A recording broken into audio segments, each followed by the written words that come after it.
ხშირია შემთხვევები, როცა პაციენტი მეუბნება, რომ მე ვჭამ დღეში მხოლოდ ერთხელ, მაგრამ მაინც ვიმატებ წონაში. და როდესაც ჩაუღრმავდები და უფრო დეტალურად გამოვკითხავ, რას მიერთმევს ის დღის განმავლობაში, როგორია მისი ცხოვრების წესი მთელი დღის განმავლობაში, აღმოჩნდება, რომ მიუხედავად იმისა, რომ ის სადილობს მართლაც მხოლოდ ერთხელ, დანარჩენ დროში ის მაინც ჭამს, დავარქვათ ესე სუსნაობს.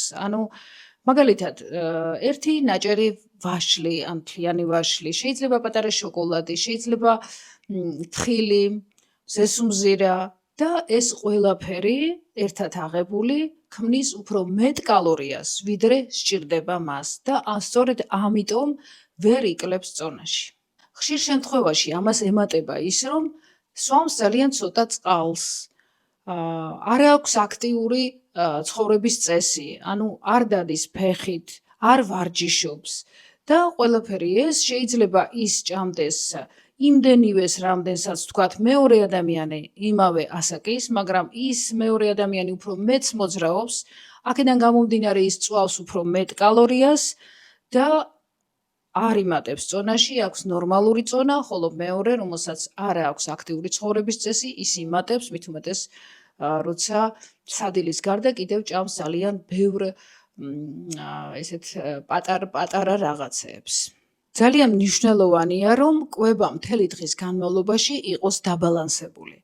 და დაბალანსებული ნიშნავს იმას, რომ იყოს საკმარისი რაოდენობის ცილა ეს არის ხორცეული, პარკოსნები, ეს მცენარეული ცილა, ასევე კვერცხი, ხაჭო და იყოს ბევრი ბოსტნეული, ბევრად უფრო მეტი ვიდრე ცილა და იყოს ცოტა ნახშირწყლები.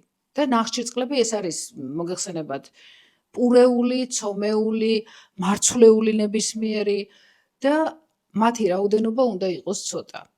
უმეტესად, ვისაც უჭირს დაკლება წონაში, მათ აქვთ უფრო მეტი, როგორი ბალანსი აქვთ კვების, უფრო მეტი აქვთ ნახშირწყლები, ტკბილეული ესეც ნახშირწყლებში გადის და უფრო მეტია ნახშირწყლები, ცილა არის, შეიძლება ბევრი, შეიძლება ცოტა, მაგრამ ძალიან ცოტაა ბოსტნეული. ამიტომ მნიშვნელოვანი არა ის, დააყოლებ თუ არა კვებას ხილს, არამედ პირველ რიგში, რამდენ კალორიას მიირთმევ მთელი დღის განმავლობაში და როგორია ბალანსი კვების, რამდენია ცილა იმ სრული შემადგენლობიდან, რამდენია ნახშირწყლები და რამდენია ბოსტნეული, უჯრედისი. საქმე იმაშია, რომ ხილი ჩვენთან არ მიიჩნევა კვებად და როდესაც ვჭამთ ხილს, ესე ვთქვათ, ჩვენ არ გვაქვს ეს სათვალავში.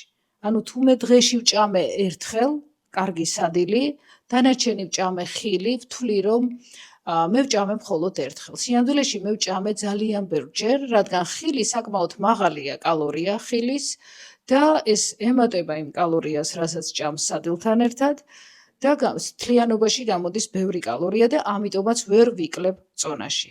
ეს ეხება არა მხოლოდ ხილს, არამედ ნებისმიერ სხვა, ესე ვთქვათ, სასუსნავს. ხო იქნება ეს თხილი, მზესუმზირა, ჩიფსები, ნამცხვარი, შოკოლადი და ასე შემდეგ. მე არ ვამბობ, რომ შოკოლადი არ შეიძლება, ან ნამცხვარი, ყველაფერი შეიძლება, ცოტ-ცოტა, მაგრამ ისე ვიმეორებ დაბალანსებულად. თუ დღის განმავლობაში მე მივირთმევ ამდენ ძალიან ბევრ ნამცხვარს და მივირთმევ ცოტა ბოსტნეულს და ცილას, რასაკვირველია, მოვიმატებ წონაში. მაგრამ თუ მე მივიღებ ცოტა ნამცხვარს და ბევრ ბოსტნეულს და შესაბამისი რაოდენობის ცილას, მაშინ მე არ მოვიმატებ წონაში და დავიკლებ წონაში.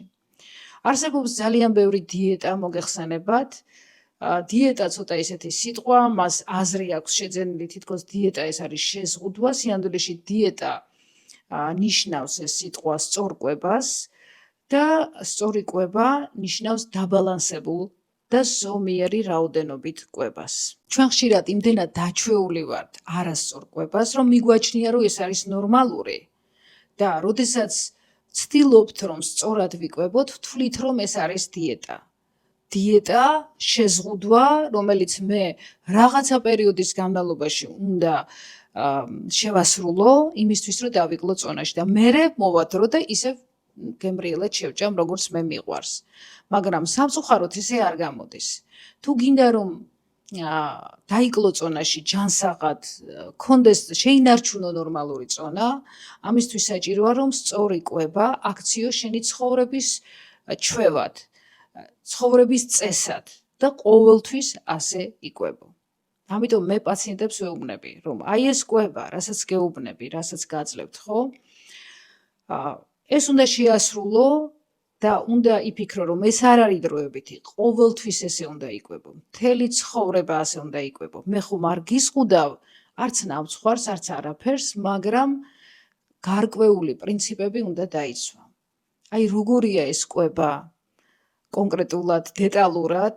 სწორი კვება აი რა პრინციპებია ის მთავარი რომ უნდა დაიცვა კვების დროს იმისთვის რომ არ მოიმატო წონაში და თუ გაქვს ჭარბი წონა დაიკლო ამის შესახებ მოგიყვებით შემდეგ ვიდეოში